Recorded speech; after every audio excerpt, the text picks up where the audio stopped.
Vamos a empezar en el nombre del Padre, del Hijo, del Espíritu Santo. Amén. Del Hijo y del Espíritu Santo. Bueno, Amén. pues vamos a pedir por todos los que están padeciendo a causa de la guerra en el mundo, también por los que están padeciendo a causa de los huracanes, de estos tornados y pues de tantas, ¿no? Situaciones que se están presentando para que reciban el consuelo que viene de lo alto y también la ayuda que nos corresponde a nosotros. Dios te salve María, llena eres de gracia, el Señor es contigo, bendita eres entre todas las mujeres y bendito es el fruto de tu Fruto de vientre tu vientre, Jesús. Jesús. Santa Santa María, María, Madre de Madre de Dios, Dios, ruega por ruega por nosotros los nosotros tus hijos, pecadores, ahora y ahora en y en la la hora de hora de nuestra nuestra muerte. muerte. Amén. Amén. Gloria al Padre, gloria al Hijo y gloria al Espíritu Santo, como Como era era en en un el principio, es principio, ahora y ahora y siempre, siempre, por los por siglos los de los siglos de siglos. los siglos. Amén. Ave María Purísima, sin pecado concebida. En nombre del Padre, del Hijo, del Espíritu Santo. Amén. Bueno, vamos a empezar entonces con San Ireneo de León. Y como ya suele suceder en estos casos, pues no es mucho realmente lo que se sabe de la vida de Ireneo. Por ejemplo, no se sabe nada de su familia. Lo que sí parece ser un hecho es que nació y recibió su primera formación en Esmirna, una ciudad que pertenecía a la provincia romana de Asia, situada entre Pérgamo y Éfeso, en la costa del mar Egeo, es decir, en una zona donde actualmente estaría ubicada Turquía. Esta ciudad de Esmirna es importante porque eh, desde muy pronto las comunidades cristianas se desarrollaron, por ejemplo, en este lugar, ¿no?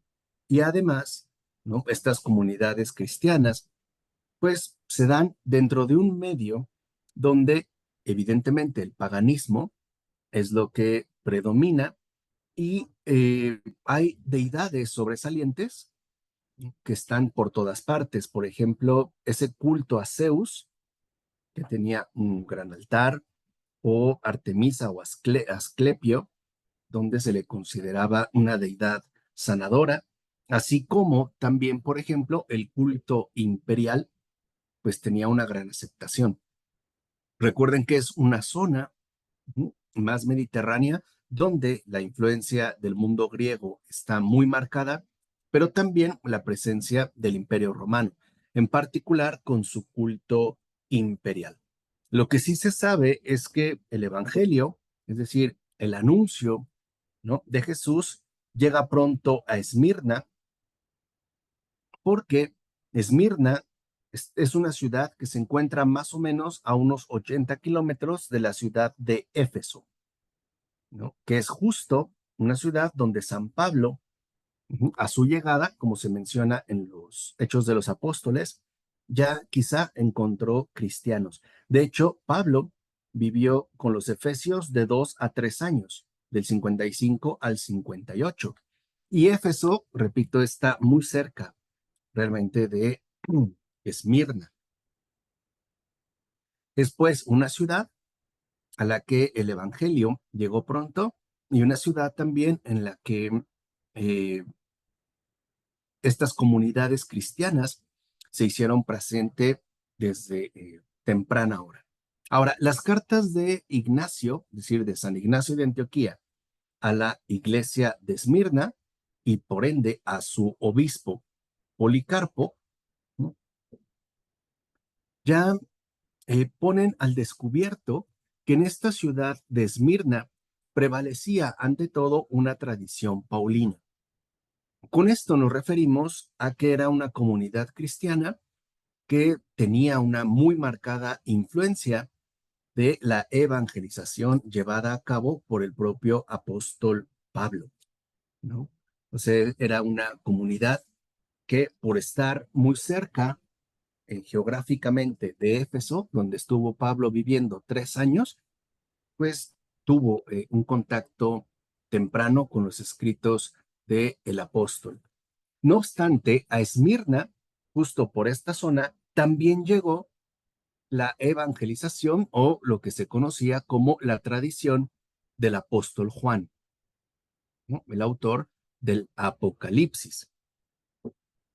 Y es llamativo que entre las 7 iglesias o que se mencionan en el Apocalipsis, se encuentra precisamente mencionada la iglesia de Esmirna, a la que de hecho Cristo presenta como una comunidad que ciertamente vive en la tribulación y en la pobreza, que está sometida, digamos, a la maledicencia de los que se dicen judíos, pero que en realidad no son otra cosa más que la sinagoga de Satanás.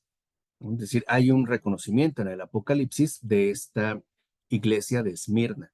No obstante, el que estuvo muerto y volvió a vivir, la exhorta como iglesia a no tener miedo de la persecución que se avecina y en la cual algunos de sus respectivos miembros terminarán en la cárcel. Por ejemplo, se dice abiertamente en el Apocalipsis a la iglesia de Esmirna: sé fiel hasta la muerte y te daré la corona de vida, ¿no? También es llamativo que la iglesia de Esmirna, junto con la de Filadelfia, no recibe ningún reproche por parte del Señor, por parte del viviente, cosa que sí sucede, por ejemplo, en el caso de las iglesias de Éfeso, Pérgamo, Tiatira, Sardes y la Odisea. O sea, a Esmirna, Jesús prácticamente no le dirige ningún reproche, ¿no? Pero sí la anima a seguir adelante. Bueno, Ireneo estuvo vinculado, como dijimos, a la ciudad de Esmirna, y él mismo va a decir que el Apocalipsis, dice Ireneo, fue escrito no hace mucho tiempo, casi en nuestra generación, hacia el final del imperio de Domiciano. Domiciano murió en septiembre del año 96. O sea que el Apocalipsis tuvo que haber sido escrito pocos años antes de la muerte de este emperador. Uh-huh.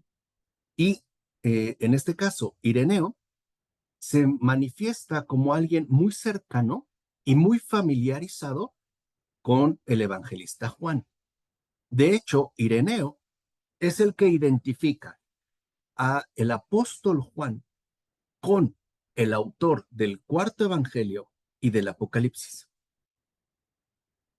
O sea, para Ireneo, ¿no?, era un hecho y además era cosa sabida que el apóstol Juan era el autor del evangelio, del cuarto evangelio, y también el autor del Apocalipsis. Uh-huh. Y ya con ello, nosotros podemos darnos cuenta cómo en efecto Ireneo está muy familiarizado con la figura de Juan. No olvidemos que en los primeros años del siglo segundo, es decir, del 100 al 115, 120, en tiempos de Trajano, básicamente entre el 107 y el 117, por esa ciudad de Esmirna pasó San Ignacio de Antioquía. ¿Recuerdan? Cuando, siendo ya prisionero, viajaba desde Siria hasta Roma para recibir el martirio. En esos momentos, mientras Ignacio de Antioquía era conducido al martirio de Siria a Roma y pasa por Esmirna, el obispo de la ciudad era precisamente Policarpo, o sea, San Policarpo. Uh-huh. Y el que menciona las estrechas relaciones y los vínculos cercanos entre Policarpo y el apóstol Juan, autor del cuarto evangelio y del Apocalipsis, es precisamente Ireneo. Recuerden que Policarpo tuvo como maestro directo al apóstol Juan. Policarpo, obispo de Esmirna, fue un discípulo directo del apóstol Juan.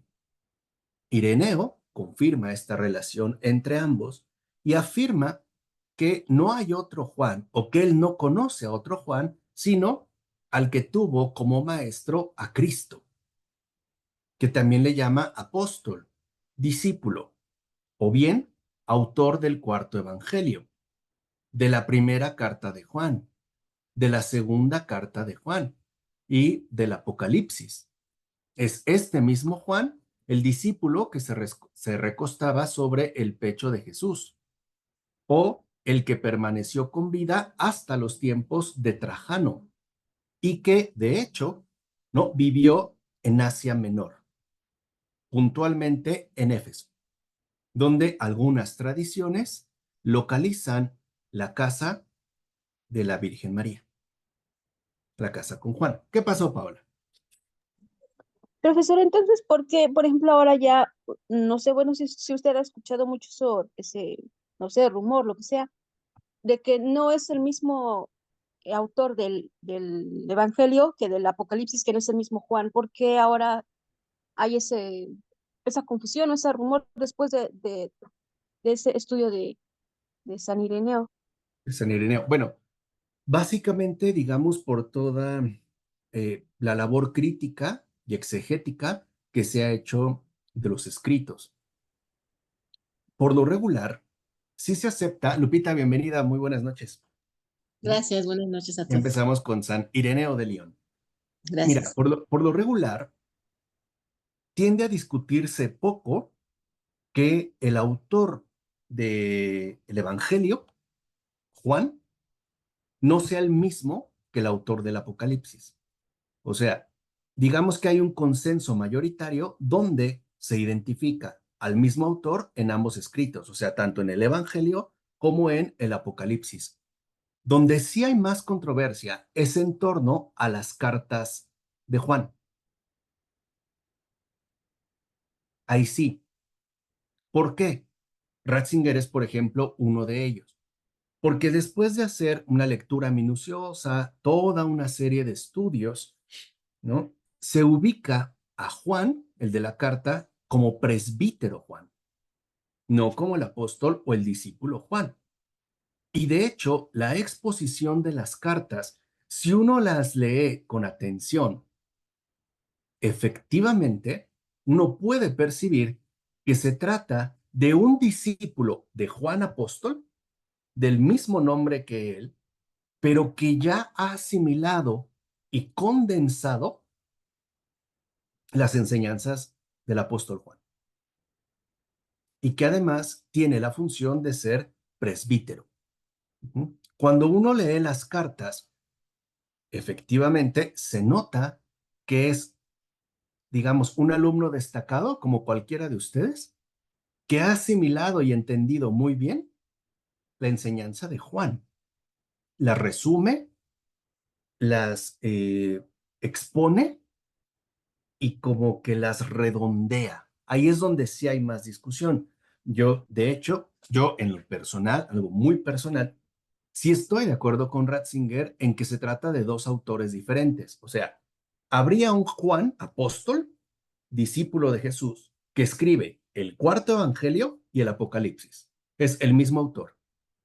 Pero las cartas o las llamadas cartas de Juan o las cartas juánicas sí me parece que pertenecen a un autor distinto, a un discípulo del apóstol, eso sí, alguien que convivió con él, que recibió la enseñanza, la asimiló y después la expuso de manera sintetizada, de manera, diríamos, global, ¿no? En términos muy puntuales.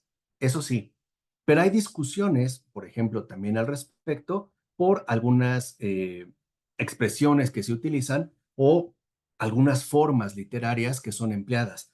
Es por eso, en este caso, Paola, ¿no? Y porque a veces se quiere hacer del Apocalipsis una lectura históricamente cronológica que se ajuste a los hechos dados. Entonces, claro, se pueden hacer muchas interpretaciones de lo dicho en el Apocalipsis que no necesariamente corresponderían con el tiempo de vida del apóstol.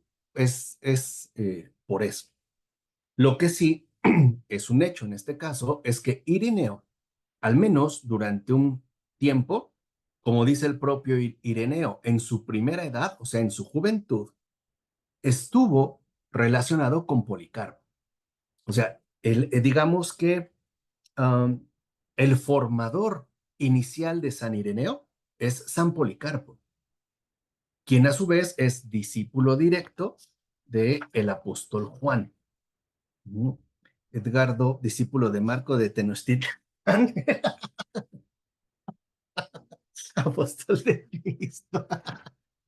Uy, hasta me hiciste mexica. Para que haya dos, perfecto. Eso es, el buen humor es muy importante en ti, Edgardo. Esa es parte de tu misión. Ujú. Entonces, esto es fundamental porque también empezamos a ver con Ireneo de León la realidad de la tradición apostólica. Si se fijan, ¿no? Policarpo no fue apóstol, pero sí discípulo directo de un apóstol, el apóstol Juan. A su vez, Policarpo es el maestro de Ireneo en Esmirna. ¿Mm? Y eso es lo que va a ir, digamos, dándole consistencia y desarrollo a la llamada tradición apostólica.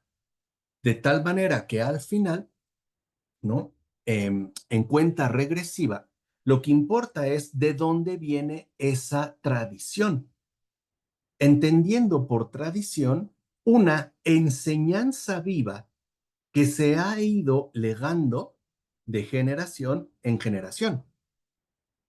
Eso es tradición, una herencia viva que proviene de un fundamento sólido. El fundamento sólido son los apóstoles. Y como nosotros sabemos, son 12. No nada más es uno. ¿Mm?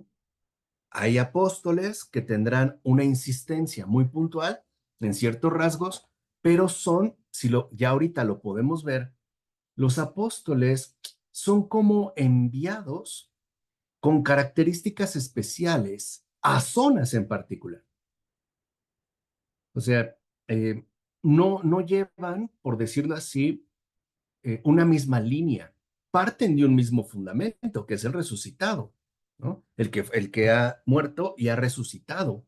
Ese es su fundamento. Los principios no varían. Lo que sí puede cambiar son, digamos, los énfasis colocados en algunos aspectos y sobre todo el impacto que tienen en las formas de vida de esas zonas. Es lo que vemos, pues, el Evangelio. Recuerden que el número 12 involucra totalidad. O sea, el envío de Jesús es un envío pensado para el mundo entero. Y el mundo entero no es uniforme.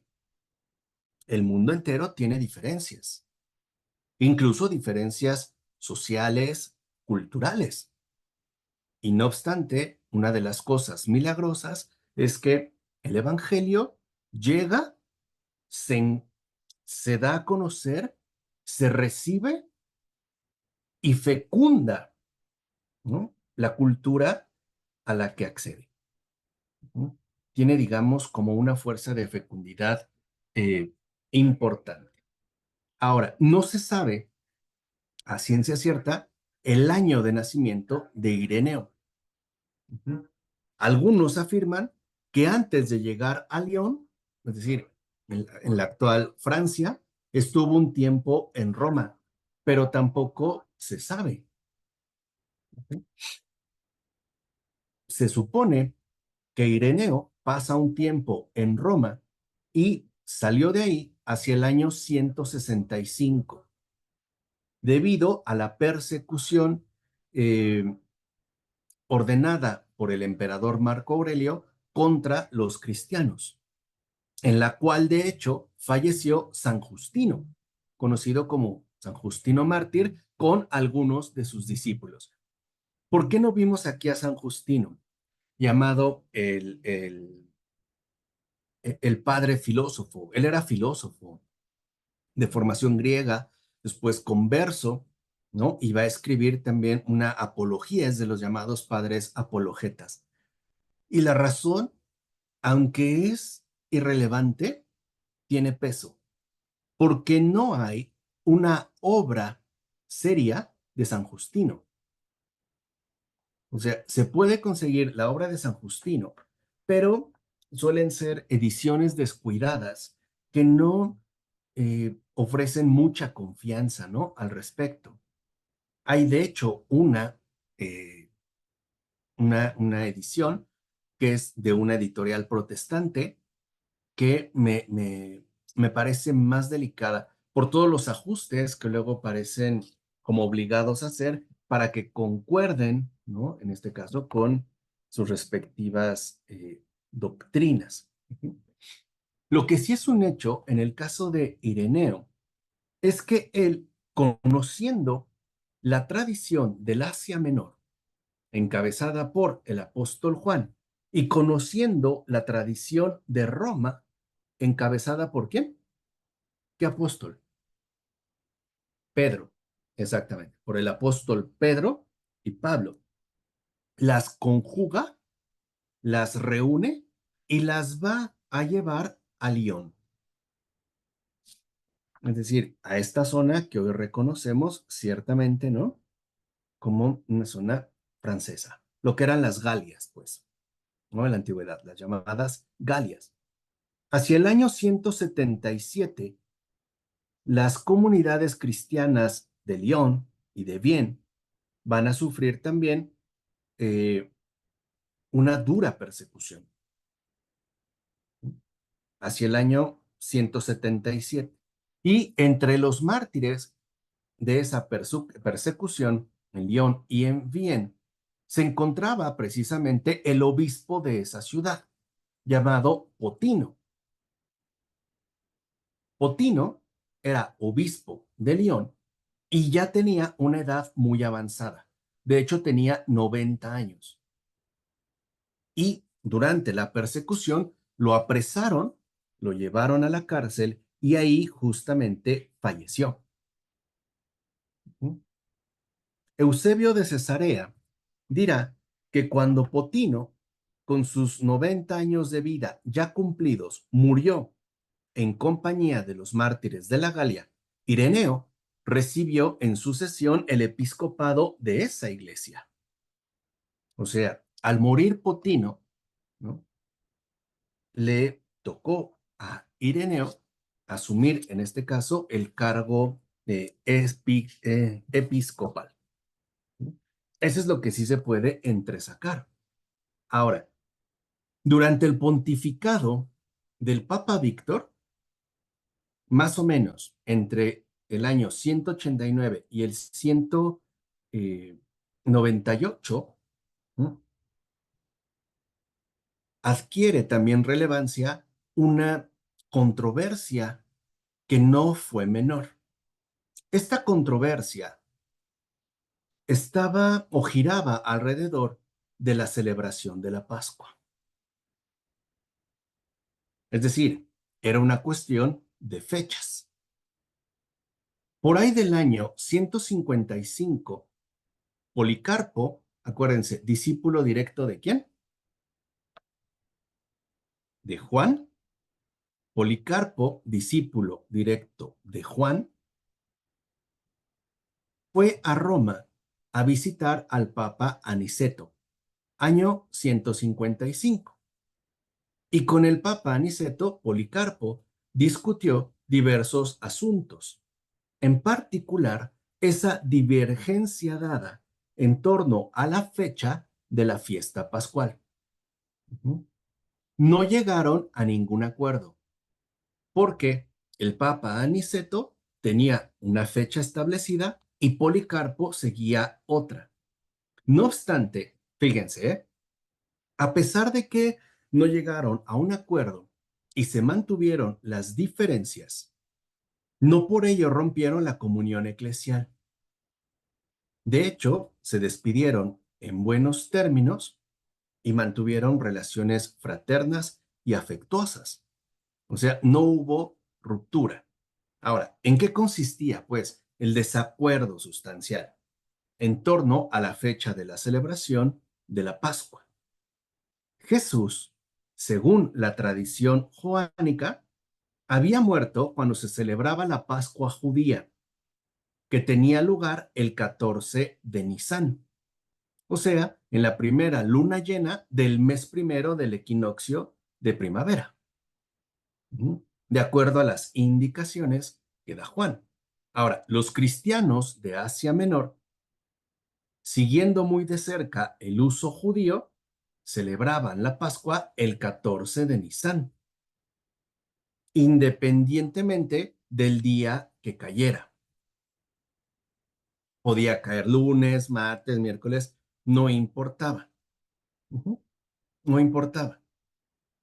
En otros lugares de la iglesia, como en Roma, Alejandría e incluso el norte de África, la celebración de la Pascua se fijaba siempre en el domingo siguiente al 14 Nisan, porque se decía que ese era justo el día en el que Cristo resucitó. Eso es literalmente lo que cambiaba, es decir, en Asia Menor, muy cercanas a las costumbres judías, se celebraba el 14 Nisan, el día que fuera. En cambio, fuera de Asia Menor, Roma, Alejandría, incluso el norte de África, la celebración se trasladaba al siguiente domingo, que era reconocido como el domingo de resurrección. Independientemente de la fecha, todas las iglesias coincidían en que había días de ayuno establecidos previos a la celebración. O sea, los fieles cristianos debían mantener previamente unos días de ayuno. Ahora, como es también un periodo de movilidad y sobre todo, ¿no?, de desplazamientos sociales debidos a las persecuciones, llega un momento en el que en una determinada iglesia unos miembros siguen la práctica de Asia Menor y otros siguen la costumbre romana. Entonces hay un problema porque ¿cuándo se va a celebrar la Pascua? Entonces poco a poco estos conflictos empiezan a generalizarse porque no se están poniendo de acuerdo. El propio Eusebio de Cesarea dirá que para tratar este asunto hubo sínodos y reuniones de obispos, y todos, llegando a unanimidad por medio de cartas, formularon para los fieles de todas partes un decreto eclesiástico, que nunca se celebre el misterio de la resurrección del Señor de entre los muertos otro día que no fuera domingo, y que solamente en ese día se guarde la terminación de los ayunos pascuales. O sea, se hace un sínodo y se llega a la conclusión de que la celebración pascual cristiana, o sea, la celebración del misterio de la resurrección del Señor de entre los muertos, se haga únicamente en domingo, en ningún otro día. Y es un intento de unificación. Pero no todos, digamos, estuvieron de acuerdo. Por ejemplo, los obispos de Asia, presididos por Polícrates de Éfeso, se rebelaron ante esta unanimidad. De hecho, rechazaron este intento de unificación. Además, con ello, ¿no?, basándose en que, de hecho, seguían una costumbre que se remontaba a los apóstoles. En ese momento, Polícrates manda una carta a Víctor de Roma y a la iglesia que preside, es decir, como obispo de Roma, en la que expone sus razones para celebrar la Pascua el 14 Nisan. Sea, dijimos, el día que sea. ¿Qué decía en esta carta Polícrates? Lo siguiente. Dice, nosotros celebramos intacto ese día, sin añadir ni quitar nada, porque también en Asia reposan grandes luminarias, que resucitarán el día de la venida del Señor, cuando venga de los cielos con gloria y en busca de todos los santos. Felipe, uno de los 12 apóstoles que reposa en Hierápolis con 2 hijas suyas, que llegaron vírgenes a la vejez, y otra hija que después de vivir en el Espíritu Santo descansa en Éfeso. Y además está Juan, el que se recostó sobre el pecho del Señor y que fue sacerdote portador del pétalon, mártir y maestro, Este reposa en Éfeso, y en Esmirna Policarpo, obispo y mártir, y Traseas, obispo asimismo y mártir, que procede de Eumenia y reposa en Esmirna. ¿Y qué falta hace hablar de Sagaris, obispo y mártir, que descansa en la Odisea, así como del bienaventurado Papirio y de Melitón, el eunuco, que en todo vivió en el Espíritu Santo y reposa en Sardés, esperando la visita que viene de los cielos, el día en que resucitará de entre los muertos? Todos estos celebraron el día en que resucita, todos estos celebraron el día de la Pascua en la luna decimocuarta, conforme al Evangelio, y no transgredían, sino que seguían la regla de la fe. Entonces vemos que de entrada los argumentos y más aún las razones que ofrece no son de poco peso. Dice que ellos han seguido fieles, en pocas palabras, a la regla de la fe, que se basa en la autoridad de los apóstoles. Además, este mismo Polícrates le hace saber a Víctor que numerosos obispos del Asia Menor comparten esa manera de pensar. Víctor, al leer el obispo de Roma, ¿no?, al leer esta carta y conocer de esta postura de los obispos de Asia, reacciona con desmesura hasta el punto de intentar separar de la comunidad eclesial a todas las comunidades de Asia e incluso de las regiones limítrofes. O sea, responde, digamos, de forma desmedida y amenaza con separarlas.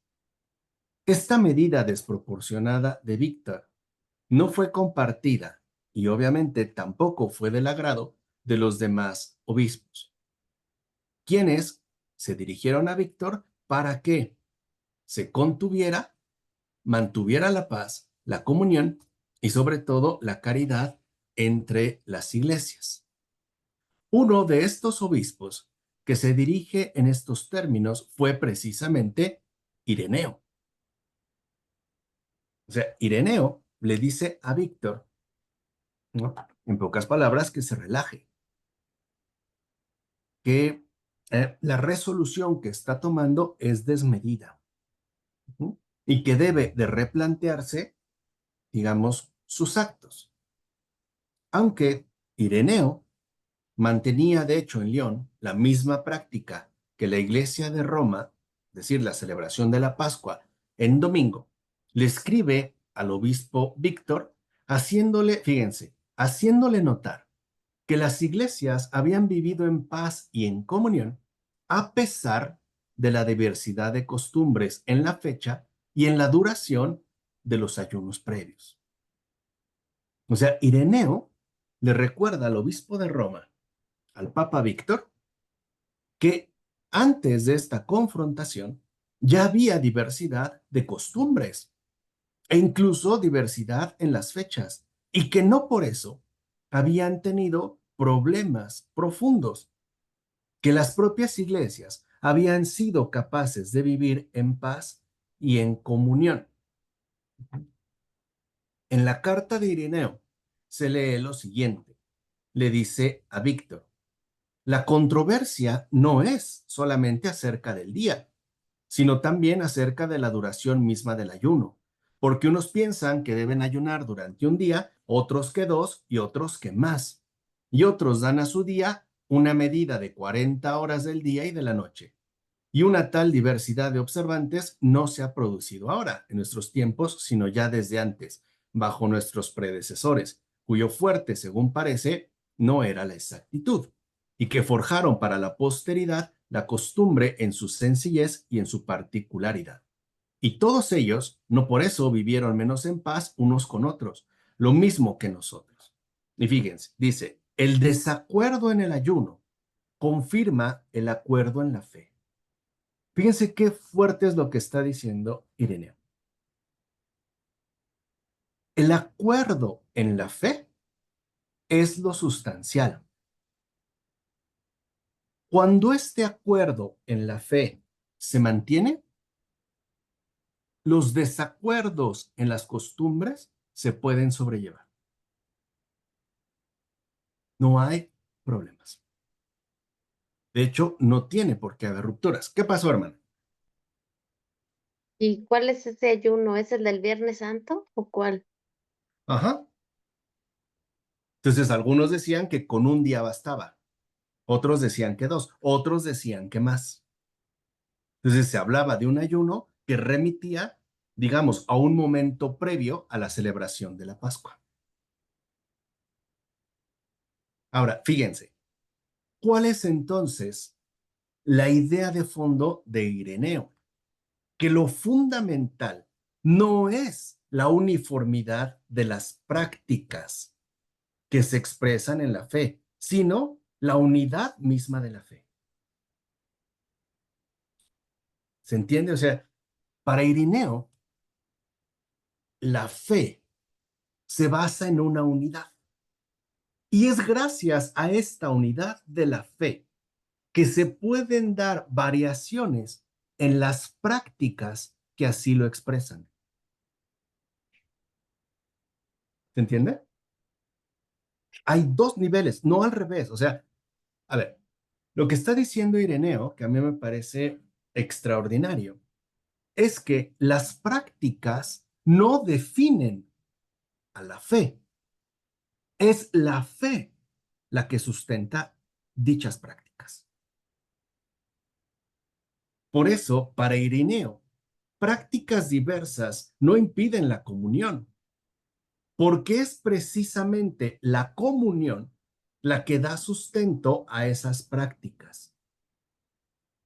O sea, para Ireneo, lo fundamental es la unidad en la fe. Y esta unidad en la fe estuvo precisamente encarnada en los propios apóstoles. Pueden darse variaciones en torno a las prácticas, pero la unidad de la fe es siempre la misma. ¿Qué quiere decir? Que Ireneo se da cuenta muy pronto que como cristianos tenemos una cierta tendencia, ¿no?, a la regularidad de las prácticas asumidas. Es decir, que nos importa más lo externo que lo verdaderamente esencial. Que nos importan más, pues, los rituales que el sustento de estos rituales. O, por decirlo en términos más radicales, que le damos más peso a nuestras costumbres que a Cristo mismo. Ese es, digamos, el primer conflicto. Por eso, claro, ¿no? La uniformidad de ellas. O sea, queremos como una uniformidad exterior y se nos olvida que lo primario es la unidad interior. ¿Por qué? Porque los apóstoles, aun siendo muy diferentes entre sí, y ya lo hemos comentado, van en un mismo espíritu. Llevan el espíritu de la unidad, aun cuando sus particularidades puedan ser ciertamente distintas. Por eso Ireneo, así como nosotros, exacto, ¿no? Ireneo le recuerda a Víctor justo la actitud de los obispos anteriores de Roma, que a pesar de que celebraban la Pascua en domingo, no por eso entraron en conflicto con los cristianos de otras regiones que celebraban la Pascua el 14 Nisan. Es más, dice Ireneo de León, no solo no entraron en conflicto, sino que mantuvieron siempre la comunión eclesial.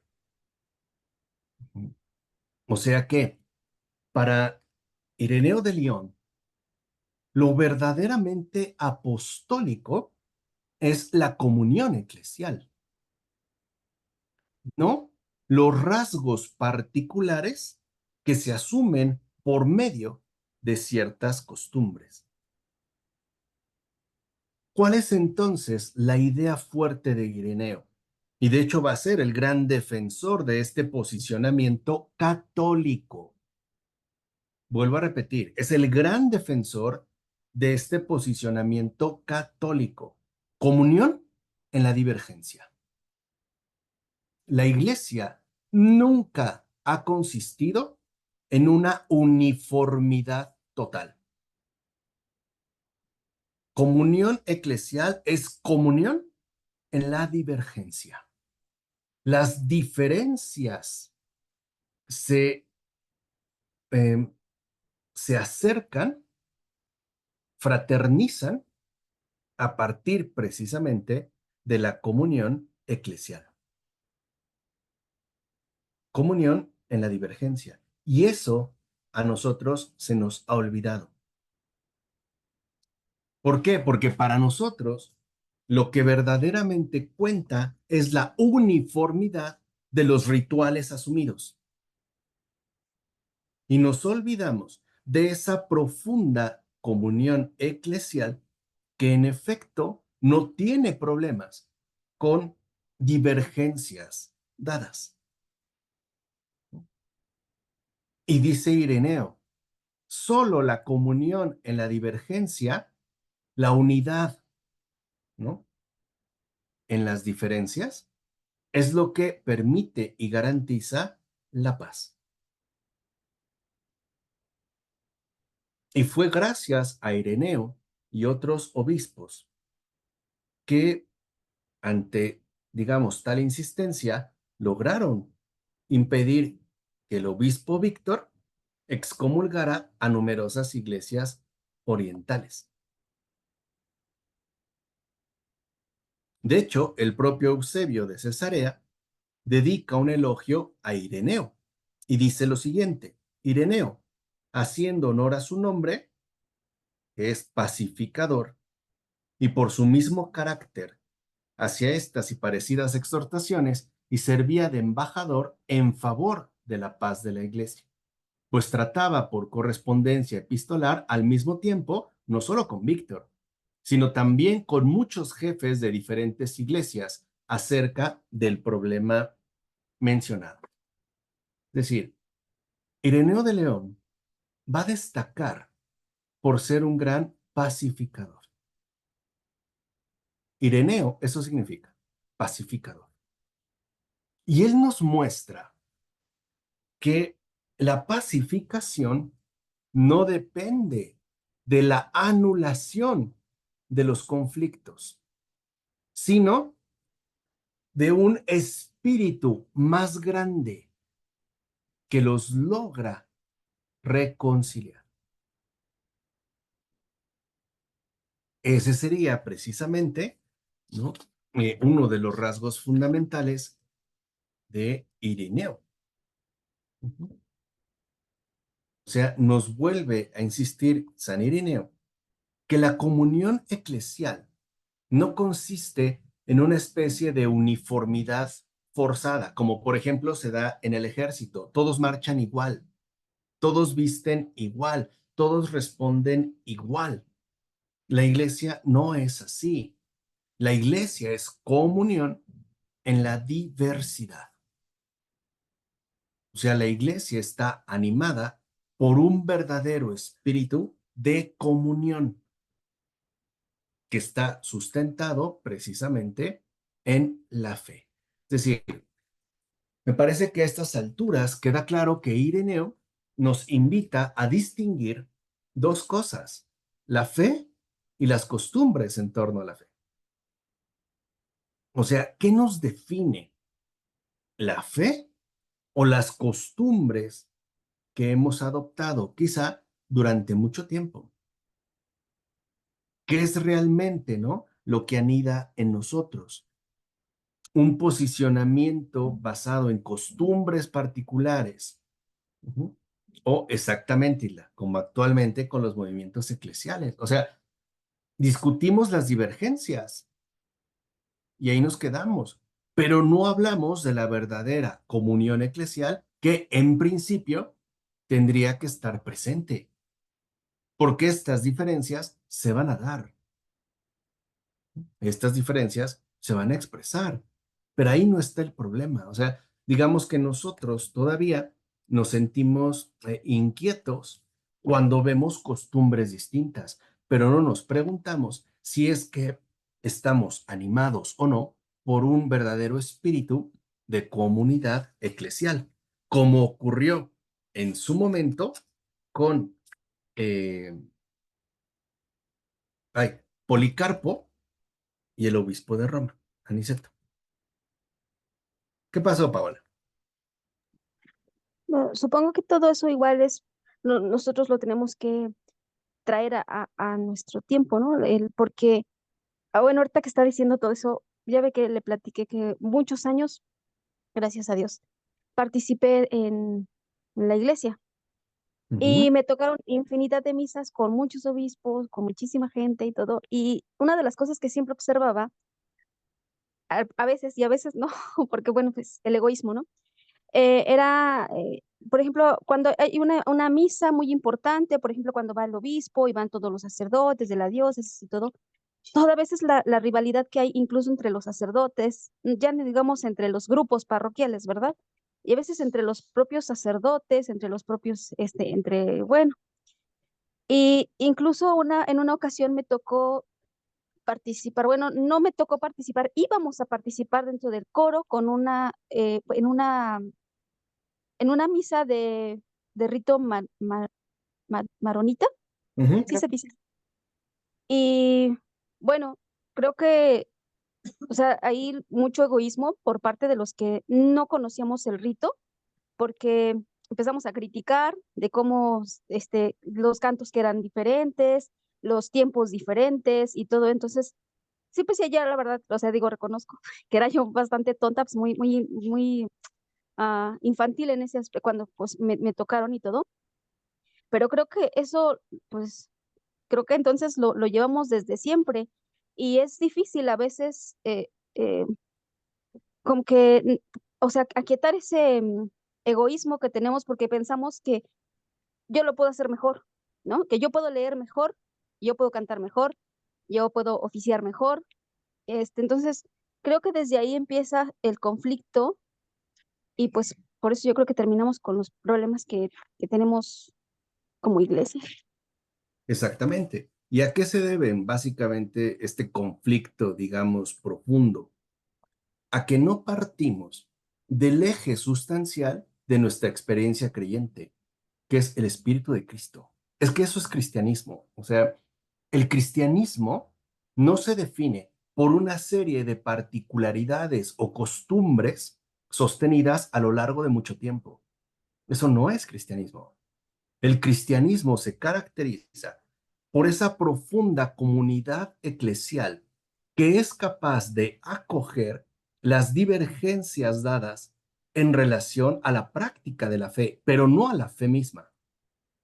Eso sí, a ver, una cosa son las costumbres que pueden darse en torno a la práctica o la observancia de esta fe, y otra cosa es cuando se atenta contra el núcleo mismo de la fe.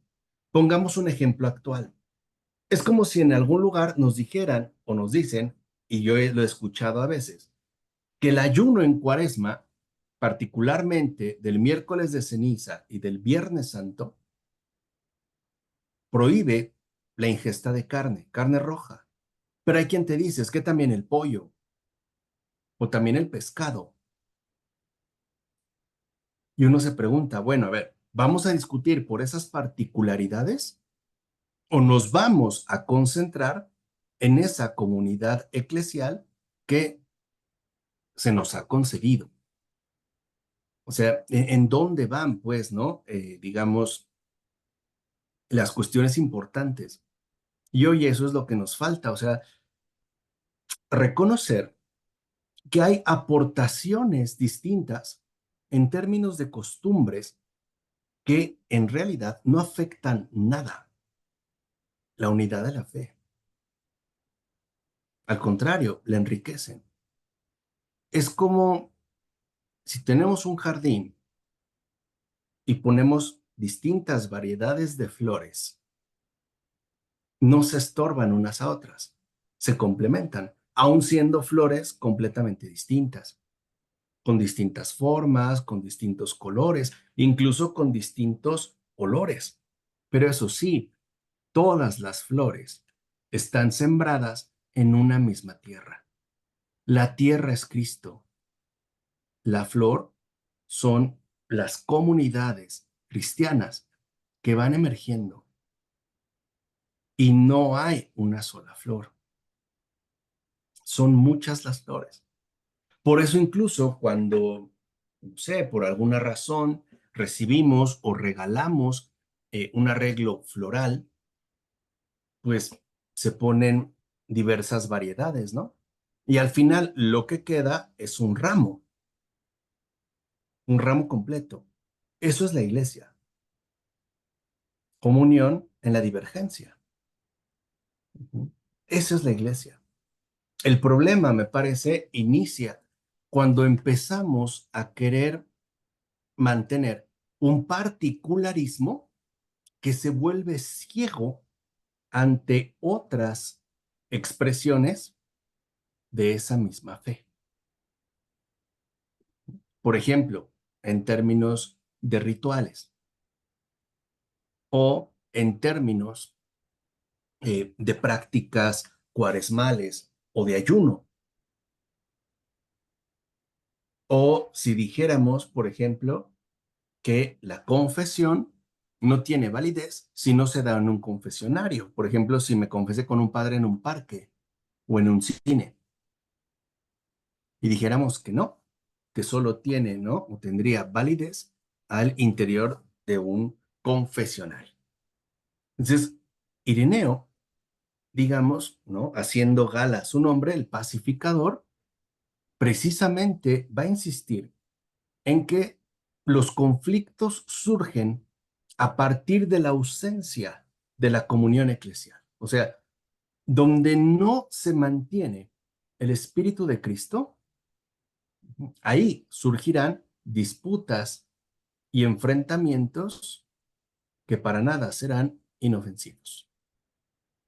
O sea, tendríamos que identificar la verdadera fuente de los enfrentamientos dados. O sea, en términos más profundos, me parece que Ireneo nos da luz para entender las verdaderas fuentes de la discordia, ¿no? Entre nosotros. ¿A partir de qué se van dando? ¿O a partir de qué es que van surgiendo los conflictos? Bueno, después de esta intervención del obispo de Lyon en esta controversia pascual, no se vuelve a saber nada de él. Generalmente se sitúa su muerte hacia el año 202 o 203, afirmando además que recibió el martirio bajo la persecución de Septimio Severo. No obstante, no hay ni un solo documento que históricamente valide esta afirmación. O sea, se afirma que Ireneo fue mártir, pero no hay un documento preciso que así lo atestigue. En todo caso, lo que sí se sabe es que la leyenda de su martirio nació en Borgoña, también en la zona de las Galias, a comienzos del siglo VI,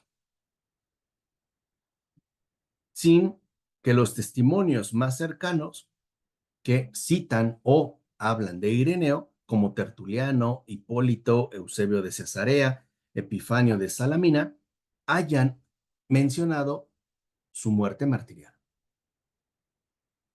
O sea, se le suele considerar mártir, pero no hay realmente un documento que así lo atestigue. Lo que sí es un hecho es que murió iniciando el siglo III. O sea, es un santo que iría, ¿no?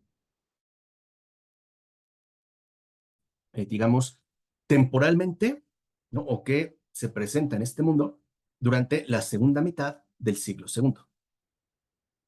O sea, todavía sería un padre del siglo II. Y la obra capital de San Ireneo se conoce como el Adversus Aereses, que se suele traducir como contra las herejías. Eso sí le preocupaba a Ireneo, porque las herejías, como lo veremos, si van directo a mermar y a desbaratar la unidad en la fe. La herejía no quiere cambiar las costumbres, busca tergiversar los principios. ¿Se entiende? O sea, una herejía, como las que iremos viendo, no busca hablar de tal o cual costumbre particular. Busca tergiversar por completo los principios. Y eso sí, afectará de manera directa y radical la propia unidad de la fe. Por eso es su obra capital. Está compuesta por 5 libros. Son 5 libros. Y básicamente lo que hace Ireneo es hacer un análisis de todas las herejías de entonces, que ya iremos viendo, son un montón, y al mismo tiempo las va descalificando. Es decir, muestra su error y además Ireneo propone la verdad. Es el que va a hacer un repaso exhaustivo de todas las herejías de ese entonces. La obra de Ireneo, que ha llegado hasta nosotros, viene de una traducción latina que tuvo que haber sido hecha en torno al año 422. Y que es la traducción que de hecho utilizara un San Agustín cuando hace una cita de esta obra en su libro Contra Juliano. O sea, para los tiempos de Agustín ya existía pues una traducción al latín. De hecho, el nombre completo de esta obra de Ireneo es Desenmascaramiento y refutación de la falsamente llamada gnosis. Recuerden que la palabra gnosis, con G, gnosis, era un término utilizado con frecuencia en el paganismo para hablar del conocimiento verdadero y más elevado, y que además se suponía estaba reservado para un grupo selecto de individuos que formaban en definitiva una determinada secta. O sea, se entendía por gnosis, pues, el conocimiento verdadero. Lo que va a ir mostrando San Ireneo es que en realidad esta gnosis no es el conocimiento verdadero, es una mentira, es un engaño, es una falsedad. Porque para Ireneo, esta gnosis pagana es ignorancia de la verdad. O sea, no son, digamos, los que poseen el conocimiento de la verdad. Son justamente lo contrario. Es decir, los que la ignoran. Por eso, Ireneo va a dirigir y a poner toda su atención contra estos gnósticos, es decir, ignorantes de la verdad, y los va a desenmascarar. Es decir, veremos a un Ireneo que conoce bien estas herejías, que conoce bien sus textos, que entiende dónde está su falsedad, que las saca a la luz y además las refuta. Es decir, le va a contraponer a estas herejías, a estas falsedades, la luz y el peso de la misma verdad. Ahora, si uno pone atención a esta lectura del Adversus a Hereses, que se traduce contra las herejías, pero ya dijimos, ¿no? El título que menciona Ireneo es Desenmascaramiento y refutación de la falsamente llamada gnosis. Esta obra fue compuesta bajo el reinado de Cómodo, o sea, entre los años 180 y 192. por algunas referencias que hace Irineo y por ende durante el pontificado del Papa Eleuterio. Cuyo pontificado fue del año 175 al año 189. Entonces, fíjense algo importante en este caso. No se sabe de Irineo su fecha exacta de nacimiento, como tampoco se sabe la fecha exacta de su muerte. Y creo que esto también es como muy providencial. ¿Por qué?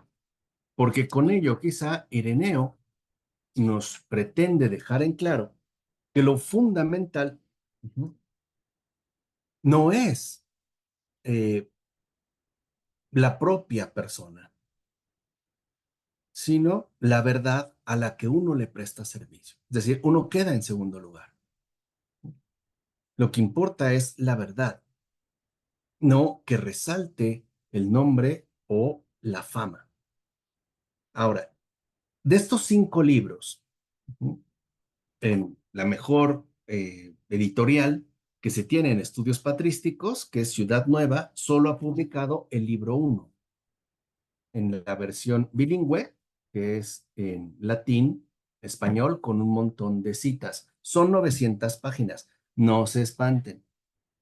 En realidad, el texto sería como de 100 o menos. Lo que pasa es que es por el texto latino y las colocan. Están todavía elaborando las demás. Pero aquí es donde se encuentra ciertamente lo esencial, porque, por ejemplo, ya en el prefacio, o sea, al inicio de su obra, Ireneo mismo expondrá cuál es su preocupación fundamental. Y lo que más le preocupa a Ireneo es que, descuidando la verdad, hay quienes están seduciendo a los inexpertos. Esa es su preocupación. Es decir, por descuidar la verdad, o sea, en los términos patrísticos, por negligencia, muchos están siendo engañados con falsedades. Por descuidar la verdad, muchos son seducidos con mentiras, que si lo entendemos bien, sigue siendo una situación actual. No es que la mentira tenga un gran poder, es que es el descuido, el abandono de la verdad, lo que nos vuelve tan vulnerables, ¿no? Y tan fácilmente apresables.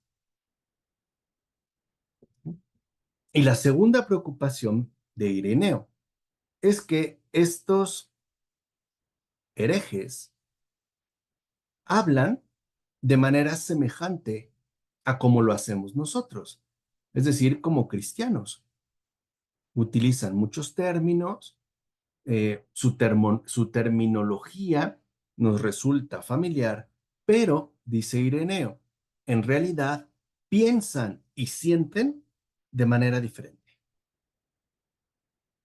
O sea, el discurso nos resulta familiar, pero su verdadero modo de pensar y de sentir es completamente distinto. O sea que para Ireneo vuelve, digamos, a destacar algo que ya habíamos comenzado. Hay 2 dimensiones muy diferentes, el nivel discursivo y el nivel vivencial. O sea, lo que dice la boca y lo que hay en el corazón. Entonces, para Ireneo, ¿no?, es evidente que tienen un discurso muy similar al nuestro, pero lo que llevan en el corazón, su pensar, su sentir, es completamente distinto. Y entonces Ireneo se siente obligado a denunciarlos. Siente, pues, una necesidad profunda de desenmascararlos, de enmendar ese descuido asumido con respecto a la verdad. ¿Por qué? Porque siendo obispo, fíjense, ¿no?, siendo obispo, el propio Ireneo dirá que si él guarda silencio Ese silencio lo hará culpable de que muchos otros también sean arrebatados por medio de esas seducciones. O sea, no puede callarse. Tiene que desenmascarar, porque su silencio lo hará culpable de muchos otros extravíos. Que es decir, ¿qué vemos también en Ireneo? Un genuino pastor. Alguien que de verdad está preocupado por el rebaño que le ha sido encomendado. Como resultado de los esfuerzos que lleva a cabo, entonces Ireneo logra sacar a la luz enseñanzas muy puntuales que hasta ese momento habían permanecido ocultas, que habían permanecido, digamos, secretas. Y al exponerlas de esa forma, logra que entonces las herejías aparezcan como lo que verdaderamente son. En particular, esa es como su manera puntual, ya lo veremos más adelante, el llamado círculo de Ptolomeo, que eran, digamos, como el círculo más selecto de la escuela de Valentín, los llamados valentinianos, que fue una herejía muy potente en el siglo XII. Entonces, cuando hace esto, Ireneo, lo primero que lleva a cabo es dar a conocer esos oscuros misterios que se enseñan en tales círculos. Lleva, digamos, busca poner al descubierto esas doctrinas secretas, para que una vez que queden expuestas, entonces se puedan refutar con claridad. Y aquí también se cumple lo que el Señor dijo: no hay nada oculto que no llegue a saberse. Y también con esto ya Ireneo nos da una gran lección. Y ahora entienden por qué estamos estudiando el origen de la espiritualidad moderna. Porque la gran lección que nos da Ireneo es la siguiente: mientras el error permanezca oculto, no se le puede vencer. De hecho, y eso también me parece algo extraordinario de Ireneo, Ireneo dirá que el error en realidad no se combate, se deshace al traerlo, al sacarlo a la luz, porque ese error caerá por su propio peso, como hielo que se acerca al fuego. Exactamente. Valentín, ¿no? Valentín era un obispo que buscaba, de hecho, el obispado de Roma, y al no ser elegido, se enojó, hizo berrinche y decidió llevar a cabo un movimiento de rebeldía. Entonces, ¿en qué consiste para Ireneo? Y eso nos debe ayudar muchísimo en el mundo contemporáneo. ¿En qué consiste uno de nuestros principales compromisos cristianos? En sacar a la luz los errores ocultos que han ganado terreno por descuidar la verdad y mostrar su falsa de consistencia y por ende lo insostenibles que son. ¿Se entiende? Cuando la gente ve con claridad, por ejemplo, una teoría, puede detectar sin mucho problema lo insostenible, absurdo o ridículo que resulta. Pero si nadie se la muestra, no hay manera de que pueda librarse de ese error. O sea que una de las cosas que nos toca es cavar hondo para sacar a la luz todas esas oscuridades. Y el impulso último, como dice Ireneo, que lo ha finalmente conducido a escribir es muy simple. Lo ha movido el amor. Y ojo, ha escrito con amor. Así lo dice.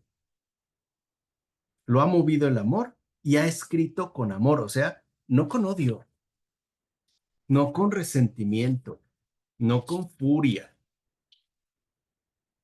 Ha escrito, como dice Ireneo, con amor. Y es ese mismo dinamismo del amor, ¿no? Lo que pide o reclama al destinatario de la obra. Fíjense lo que dice Ireneo. Lo que te hemos escrito con amor, tú lo acogerás también con amor. Lo harás crecer en tus manos, pues eres más capaz que nosotros. Lo recibirás de nosotros como si fuera una semilla y un inicio, y con la profundidad de tu mente harás fructificar en abundancia lo que te hemos comunicado en pocas palabras, y con energía afirmarás a quienes están contigo lo que te hemos referido de manera pobre. Este es un espíritu cristiano. Alguien que sabe que su valía no es gran cosa. Alguien que reconoce que los destinatarios pueden dar frutos todavía mayores y que esto solamente se logrará en la medida en la que también lo que recibimos lo recibamos con amor. Entonces, una de las cosas que nos va a enseñar Ireneo y que me parece que es un principio sumamente positivo para estos tiempos es que lo común entre las diferentes corrientes de pensamiento que él va exponiendo, ¿no? No es, en principio, tal o cual doctrina. Eso no es, sino la adulteración de la verdad. Eso sí tienen en común, aunque sea de diversas maneras. Hoy lo vimos en términos políticos, en términos estéticos, en términos científicos, en términos artísticos, en términos naturalistas. Es la tergiversación de la verdad, perdón, la adulteración de la verdad y por ende la tergiversación del anuncio eclesial. Eso sí, eso es lo que tienen en común, la adulteración de la verdad. O sea, de fondo no es que esté tal o cual doctrina, tal o cual problema. Ese no es la cuestión. La cuestión es la tergiversación de la verdad, ¿no? Que se lleva a cabo, aquí sí, de muchas maneras. Por eso pidámosle al gran San Ireneo de León que interceda por nosotros para que el Señor nos libre del descuido de la verdad. Porque esa es la fuente de los peores males. El descuido de la verdad. Y si algo caracteriza al mundo contemporáneo es eso, el descuido de la verdad. Pues pidámosle al buen Ireneo que interceda por nosotros para que el Señor nos conceda no ser presas del descuido de la verdad y que no queramos otra cosa que no sea verdad y que queremos la verdad por amor y con amor. ¿Vale? ¿Preguntas, dudas, comentarios?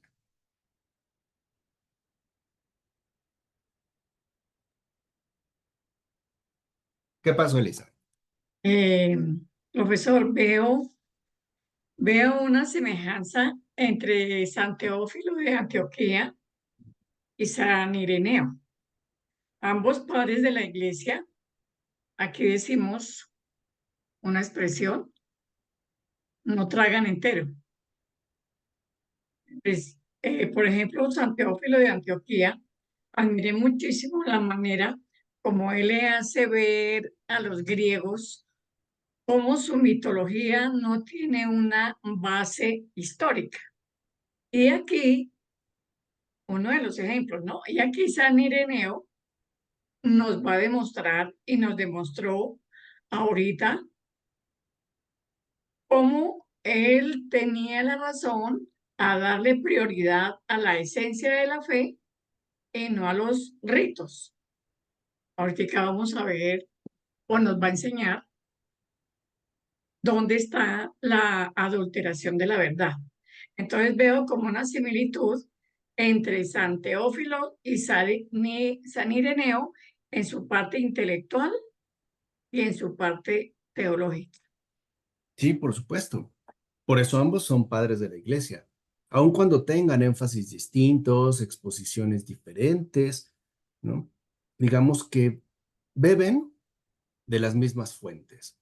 O sea, se nota pues claramente que Cristo es su maestro, o sea, no hay duda, no hay duda. Y eso es lo que les va a permitir, en el caso de Ireneo, ¿no? Poner al descubierto toda esta serie de herejías que se daban a la manera de sectas secretas, oscuras, expone sus doctrinas, las expone con detalle, muestra su inconsistencia y de qué manera adulteran la verdad. Y cómo en realidad esta adulteración de la verdad lo que quiere es tergiversar, ¿no?, la comunidad eclesial. Entonces, va a poner, Edgardo, va a poner al descubierto Ireneo que en definitiva, cuando una herejía o una secta, hoy diríamos una ideología, atrapa tantas almas, es porque hemos aceptado descuidar la verdad. Considerar que la verdad no importa ni para nosotros ni para los demás, que no es relevante. Por eso Joseph Ratzinger fue tan duro con el relativismo, porque efectivamente no es que el relativismo abriera la puerta a una oferta inagotable de posturas y alternativas teóricas y prácticas. No, es que el relativismo lo que hace es introducir de manera profunda el descuido de la verdad en el alma humana. Ese es el verdadero, la gravedad del relativismo. ¿Qué pasa, Edgar? Ah, sí, la característica que me da la impresión de las dos personas, como bien comenta Elizabeth, es que ellos tienen, bueno, primero mucho amor y una vocación de ir más allá. O sea, es como uno le da rabia a veces ciertas ideas incorrectas, pero no las entiende bien y eso exige un trabajo, eso exige profundizarlas y sobre todo paciencia para entenderlas porque da coraje. Y como a veces no tienes la idea clara también para ofrecer desamarrarlo, como el ejemplo del desamarrar. O sea, cuando tú tienes un hilo muy enredado o una cuerda muy enredada, es difícil a veces soltarlo y requiere paciencia y calma. Y es lo que me da la impresión que ellos tienen, ¿no?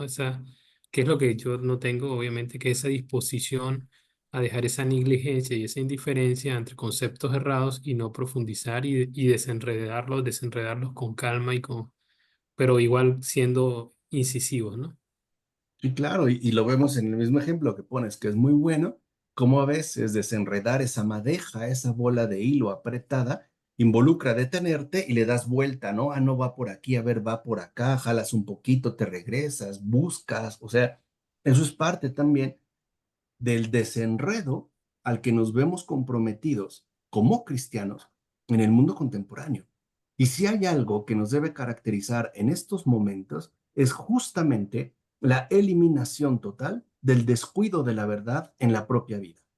O sea, para nosotros, la verdad no puede ser descuidada, tiene que ser asumida en todo momento, en todo ámbito, ¿no? O sea, cuestionarnos al menos si independientemente de que suene lógicamente convincente o teóricamente atractiva, es verdad o no. O sea, eso es lo primero, ¿no? Eso es lo primero, este es el camino. Yo les había dicho, creo que si hay una vía clara de santidad para estos tiempos, será ser santificados en la verdad, ¿no? En el cuidado de la verdad. O sea, incluso me atrevo a decir que hoy en día la práctica creyente del católico es una vida consagrada al cuidado de la verdad. Eso sería lo primario. ¿Qué pasó, Marcela?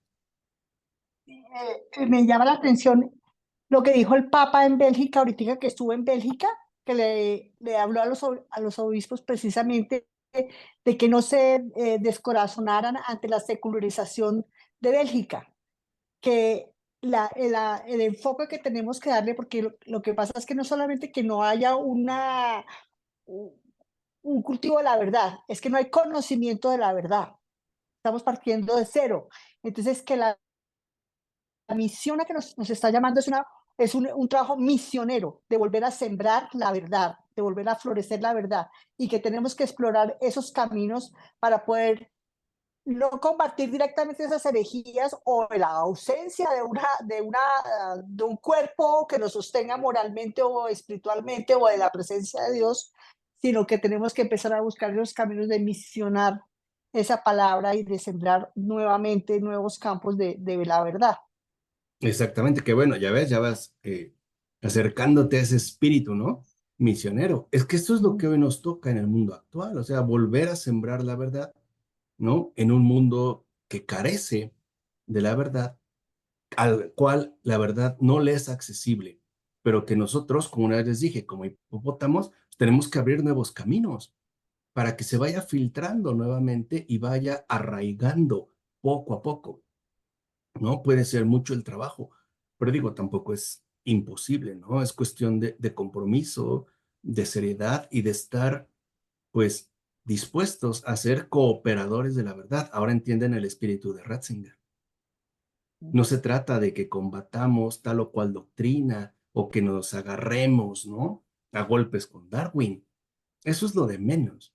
O sea, realmente, ¿no? Lo importante es mostrar como parte de un descuido de la verdad. Y eso es lo que genera en fantasía. Sí, Edgardo, puede ser fuerte la tentación de querer encender la hoguera y sacar la espada, pero al final eso no va a arreglar nada, ¿no? O sea, va a causar un conflicto que no va a tener ningún tipo de buen fruto. ¿Qué pasó, hermano? Pues hasta ahora estoy entendiendo la palabra cooperadores de la verdad. No entendía yo antes. Y ahora el anunciar esta verdad, el defender esta verdad pues como estos grandes maestros defendieron la verdad contra las herejías que de ese tiempo había, ¿verdad? Y pues muy buen tema, Qué bueno, hermana. Pues el gracias. defender la verdad. Pues que les sea de provecho y de verdad pidámosle al buen San Ireneo de León que ruegue por nosotros, que interceda por nosotros para que el Señor nos quite del corazón el descuido de la verdad, tan presente en este mundo contemporáneo. Pues como siempre, muchísimas gracias Marisol, Omar, Elizabeth, Edgardo, hermana Rocío, Hilda, Marcela, Lupita, Clara, Olivia, Paola, Clara Basto también, Clara González, a Mariano, también de España, a Gerd. Qué gusto que nos podamos reunir y sigamos sacudiéndonos ese descuido de la verdad que ya nos ha envuelto durante mucho tiempo. ¿De acuerdo? Sí, Marco, Sí. muchas gracias. Gracias, Vale, profe. Sí. pues que descansen, que tengan un bendecido fin de semana y nos vemos la próxima ocasión. A usted Igualmente. también, profesor. Dios lo Descanse, bendiga. profesor. Muchas Descanse. gracias. Buenas noches. Buenas Bendiciones. noches. Bueno, Bye. Gracias, profesor. Buenas noches. Buenas noches Buenas para noches.